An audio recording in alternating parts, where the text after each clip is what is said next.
Hi, beautiful people. How are ya? I'm Dr. Pammy Jean. I hope you're having a great day.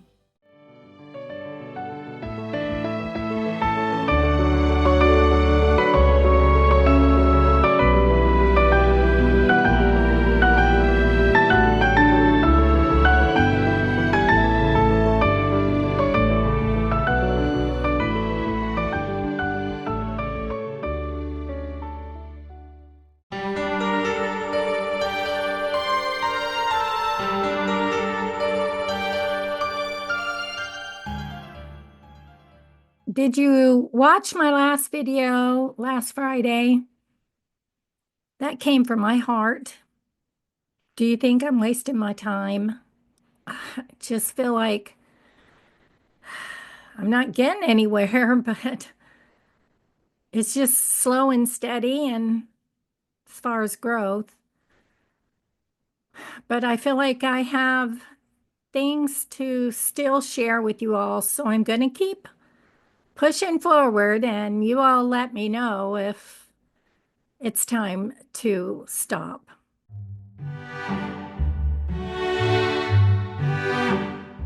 I think it's time to stop doing my eye makeup. Oh my goodness. I wouldn't consider it giving up because, I've got 3 years of being on YouTube so far, and I've loved it.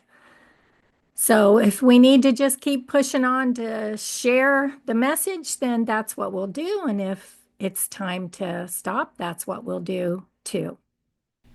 It's truly time to start using a magnifying mirror so I can see my eyelids. I'm so sorry. Laughter is definitely helping me share this video. Love you guys.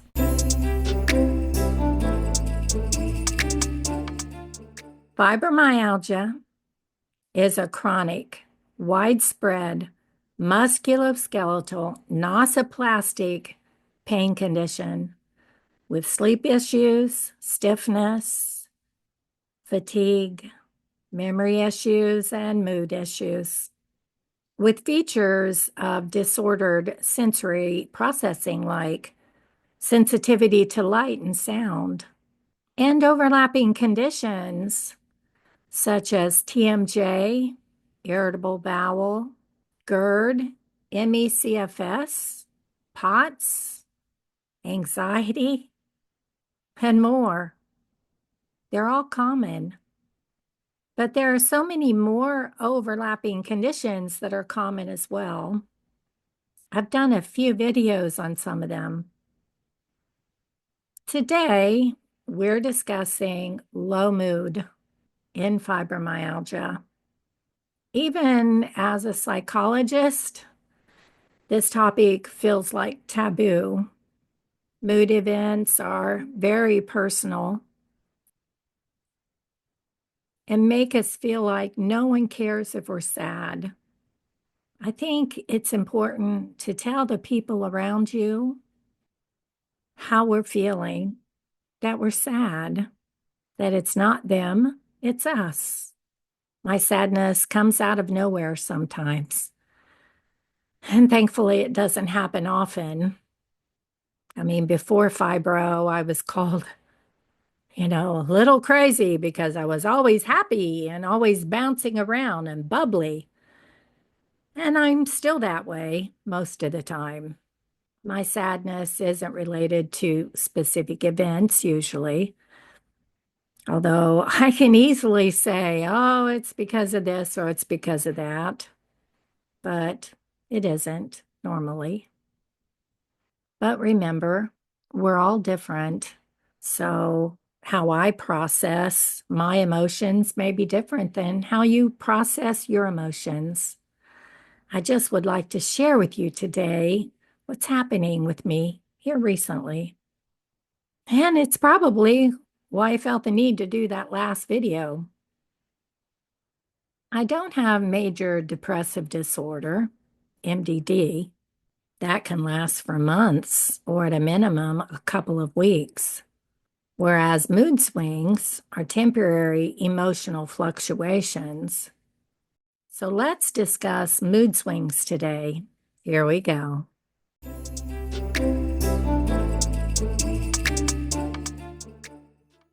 Mood swings are sudden shifts in an emotional state that seem to have no underlying trigger. They're usually temporary and shouldn't drastically interfere with everyday life, unquote.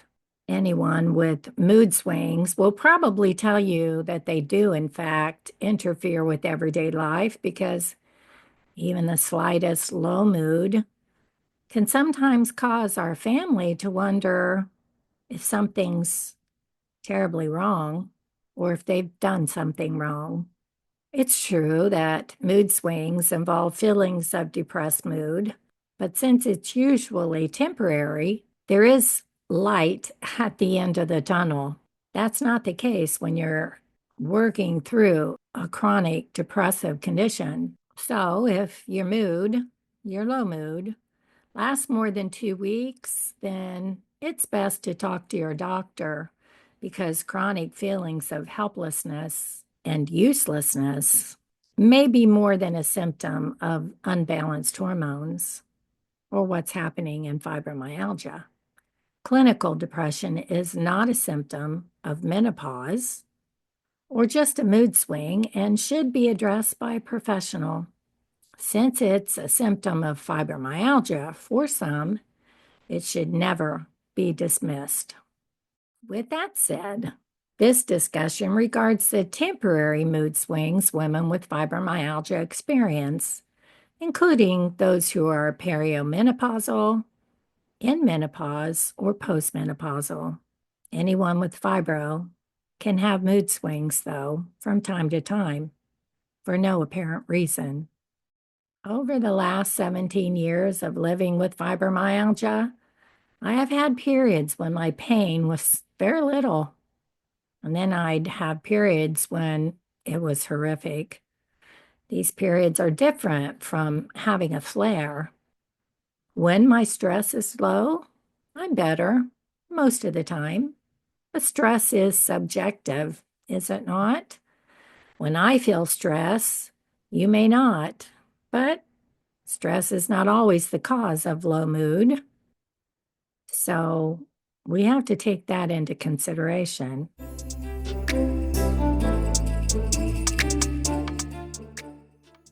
Fibromyalgia may develop after a significant life event, such as a physical trauma, surgery, infection, or psychological stress.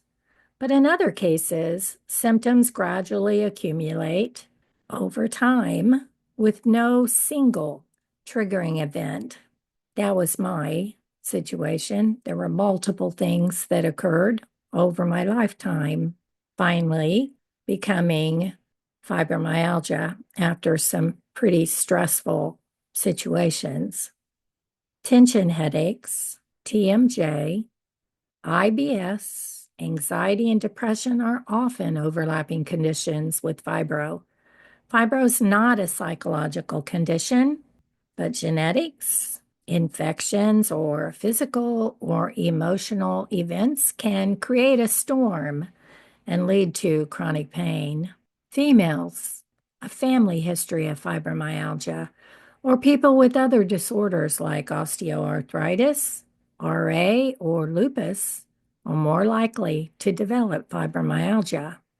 And unfortunately, we're 3 times more likely to have depression by the time we're diagnosed.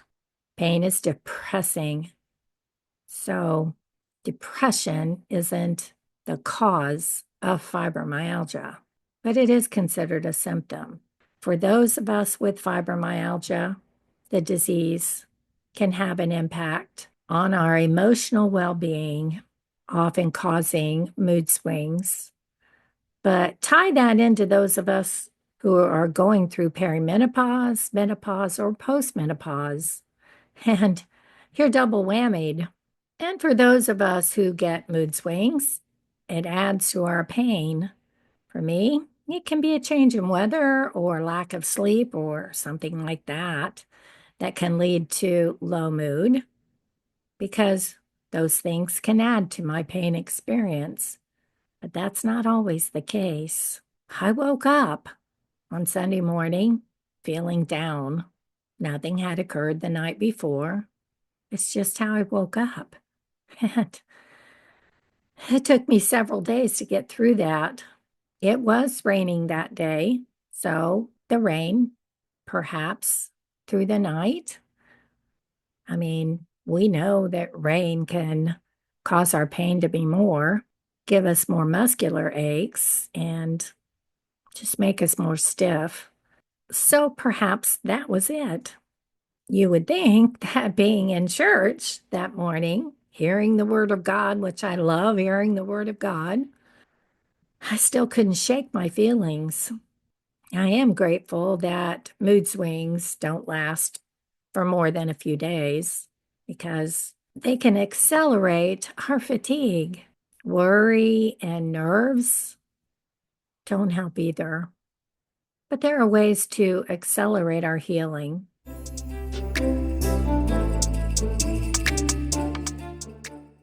Avoiding or suppressing emotions rather than processing them can worsen our pain symptoms.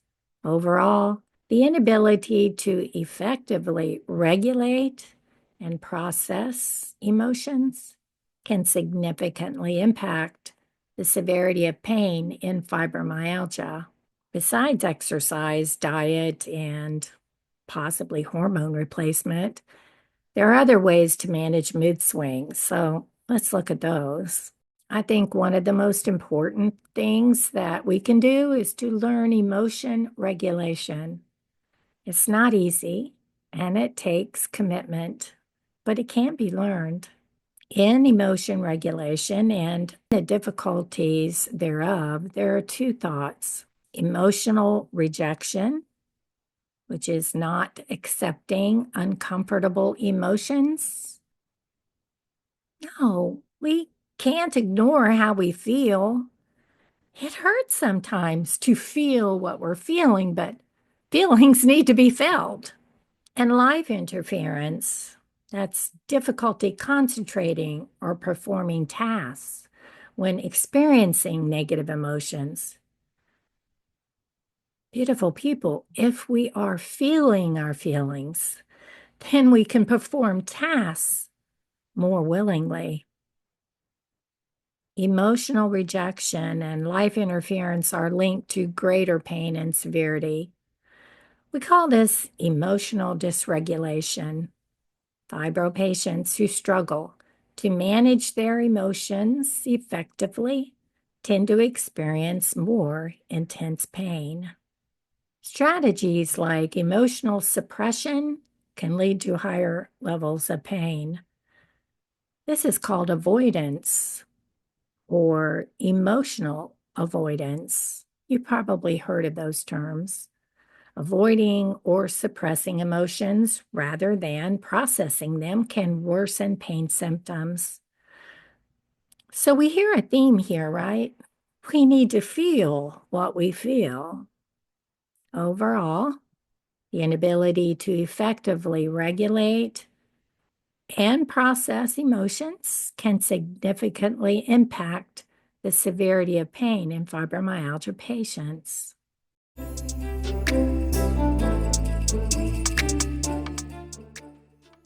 The process of emotion regulation involves several key components.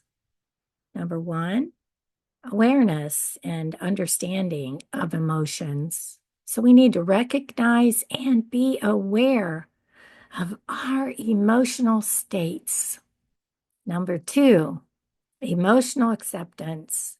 Accepting our emotions without judgment, even if they're uncomfortable or negative. Number three, impulse control. The ability to control impulsive behaviors like anger and act according to desired goals when experiencing negative emotions. Number four, emotion regulation strategies. Using strategies that are appropriate for the situation to modulate emotional responses. These strategies should be flexible and align with our personal goals. What do we want to get out of this? or whatever the demands of the situation are. And number 5, emotional clarity. Being clear about the emotions we are experiencing and understanding their source and impact. The absence or deficiency in one or more of these components can lead to emotion dysregulation, which is often seen in fibromyalgia patients. That's according to researchers. I can only speak for myself and a few participants from my study and a few that I've talked to within online support groups. But it does seem that they can exacerbate our pain and cause more disability.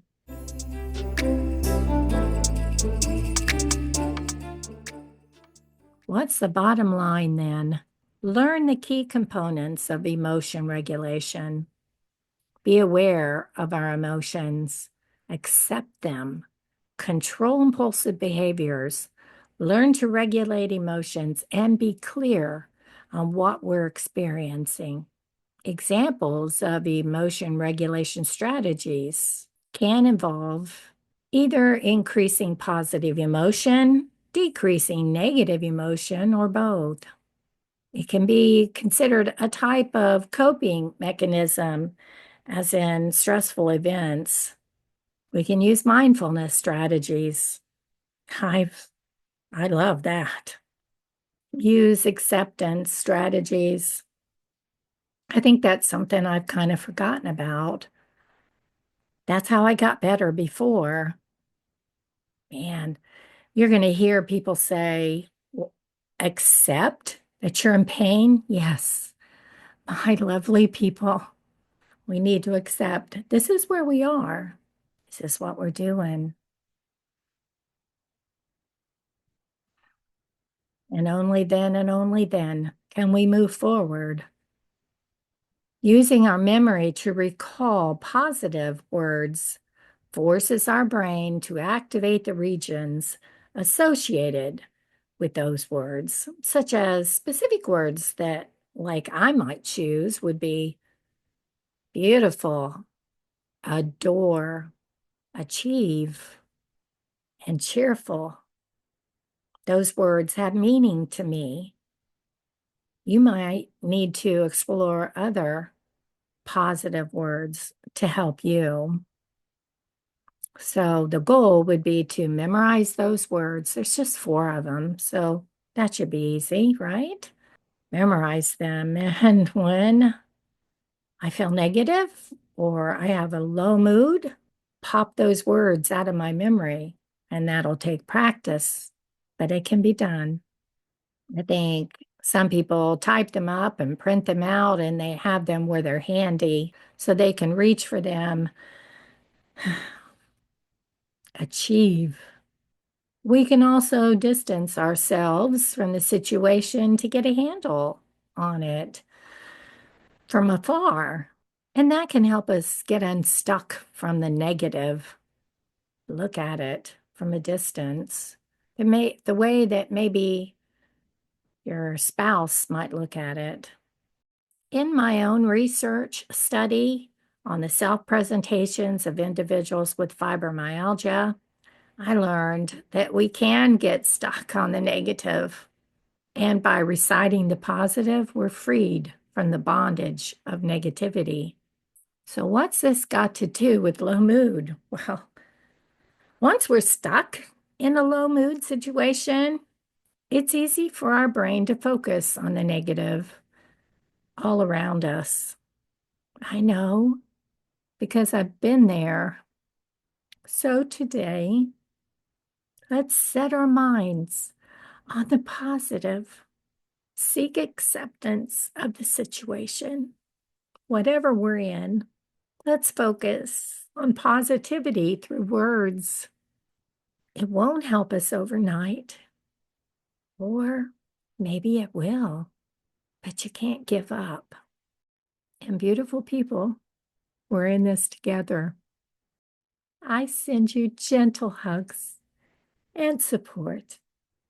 Love you.